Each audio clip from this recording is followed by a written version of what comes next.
খুব মজার মজার কাণ্ড করছে। কাণ্ডগুলো হচ্ছে কি, যে লকডাউন ডেকেছে আওয়ামী লীগ, কিন্তু আপনি ওই অর্থে আওয়ামী লীগের বিশেষ কোনো মিছিল দেখবেন না। ধরেন উত্তরাতে যে ধরনের মিছিল করেছে আওয়ামী লীগের, যে পরিমাণ লোক দিয়ে হঠাৎ করে জড়ো হয়েছে, বা তেজগাঁয়ে যে ধরনের মিছিল করেছে, এরপরে ফার্মগেট এলাকায়, মণিপুরি পাড়া এলাকায় বা বিজয় সরণির আশেপাশে যে ধরনের মিছিল করেছে, এরকম কোনো মিছিলের লক্ষণও নেই।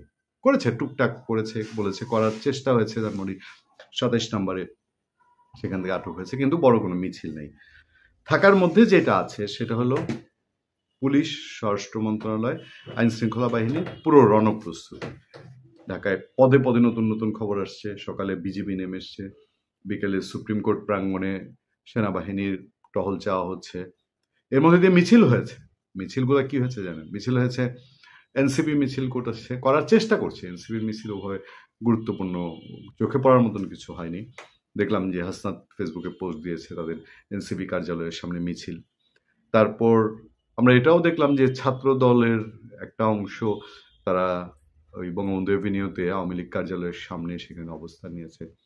জামাতে ইসলামী তারা মিছিল করেছে, কিন্তু এই আওয়ামী লীগের কোনো মিছিল টিছিল কারোর চোখে তেমন ভাবে পড়ে নাই। এর মধ্যেই খবর আসছে, এর মধ্যে যে খবরগুলো আমাদের সামনে তার দেখেন, এই খবর দেখার পরে আপনার কি মনে হয় যে কাকে আপনি দায় দেবেন বা ক্রেডিট দিবেন যে 13 তারিখে আওয়ামী লীগের এই আপনার লকডাউন সফল করার জন্য? আমার তো মনে হয় যে এই যে প্রচার, সরকারের দিক থেকে প্রচার, প্রস্তুতি, রণসজ্জা, এগুলোর মাঝখান দিয়েই আজকে ঢাকার মানুষজন কম বের হয়েছে, গাড়ি ঘোড়া কম বের হয়েছে। সরকার যতই বলছে, বাস মালিকরা আওয়ামী লীগের সময় যেরকম ঘোষণা দিত না, আওয়ামী লীগ ঘোষণা দেওয়া তো বাস মালিকদেরকে দিয়ে, বাস মালিকদেরকে ঘোষণা দেওয়া তো, বলো ধর্মঘট মানি না, বিএনপির হরতাল মানি না, আমাদের বাস চলবে, দূরপাল্লার বাস চলবে।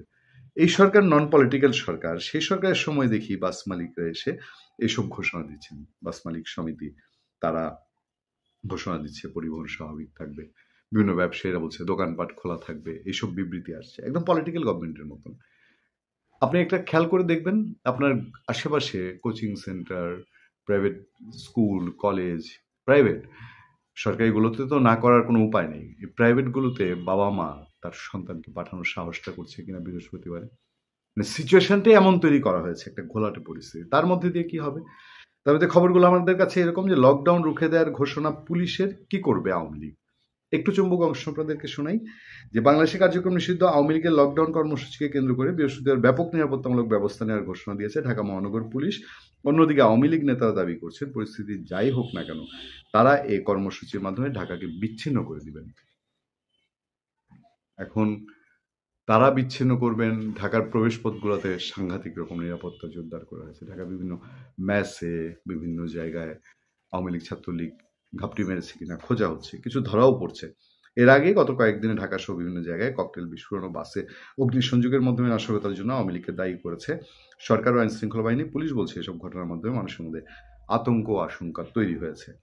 আওয়ামী লীগ নেতারাই অভিযোগ প্রত্যাখ্যান করে বিবিসি বাংলার কাছে পাল্টা অভিযোগ করে বলেছেন সরকার তাদের মদতপুষ্ট সাম্প্রদায়িক শক্তিকে দিয়ে এগুলো করাচ্ছে আওয়ামী লীগের ঘাড়ে দোষ চাপানোর জন্য। এই অভিযোগ, পাল্টা অভিযোগটা কিন্তু এবারের প্রেক্ষাপটে একটু ভিন্ন রকম। 2024 সালের আগস্টে আন্দোলনের সময় সংগঠিত মানবতা বিরোধী অপরাধের ঘটনায় সাবেক প্রধানমন্ত্রী শেখ হাসিনা সহ 3 জনের বিরুদ্ধে দায়ের করা মামলার রায় কবে হবে সেটি 13 নভেম্বর বৃহস্পতিবার নির্ধারণ করবে ঢাকা আন্তর্জাতিক অপরাধ ট্রাইব্যুনাল। ট্রাইব্যুনাল গত 23 অক্টোবর এটি জানিয়েছিল।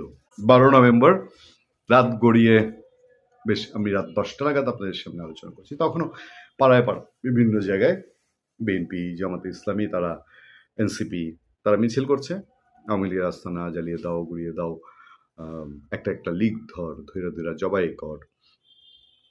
দেশের যে সিচুয়েশন, যেদিকে দেশটাকে দাঁড় করানো হয়েছে, এই সিচুয়েশন খুব দ্রুত সময়ের দিকে যে ডেটোরেটের দিকে যাচ্ছে, স্থিতিশীলতার দিকে যাচ্ছে না।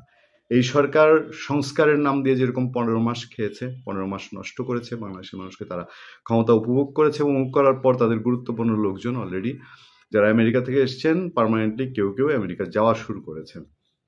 এই সরকার সময়ে এসে বাংলাদেশ গৃহযুদ্ধের দিকে যেতে পারে সেরকম আশঙ্কা বহু মানুষ করেছেন। 13 তারিখ হয়তো কেটে যাবে, 13 তারিখ কেটে যাবে, কিন্তু 13 তারিখ কেটে যাওয়ার পরে রেশ কত দূর থেকে যাবে এবং কত দ্রুত এই সিচুয়েশন চেঞ্জ হতে পারে এটা যারা রাজনীতির খোঁজ রাখেন, দেশের খোঁজ রাখেন, তারা আশঙ্কা করেন। এটার জন্য আগামীকাল গোয়েন্দা হতে হয়। লকডাউনে কি পুলিশ আপনার কোনো গোয়েন্দা বাধা হওয়ার দিবে? প্রয়োজন নেই। গোয়েন্দা হওয়া ছাড়াই খুব সাদা চোখেই দেখা যাচ্ছে যে শুধুমাত্র বিএনপি জামাত ইসলামীকে মিলিয়ে দিলেই বাংলাদেশ স্থিতিশীল দেশ হবে। আরেকটা কথা সেটা হচ্ছে যে যারা এখন চালাচ্ছে, যারা বিএনপি জামাত ইসলামের মধ্যে এই কথিত খেলটা লাগিয়েছে, মানে যে ড্রামাটা লাগিয়েছে, তারা কি আদতে নির্বাচন চায়? তারা কি আদতে বাংলাদেশের স্থিতিশীলতা চায়? চোখ বন্ধ করে আপনি এর উত্তর পেয়ে যাবেন। এবং সেটার লক্ষণ হচ্ছে পার্শ্ববর্তী দেশ ভারতের সঙ্গে বাজাবাজি।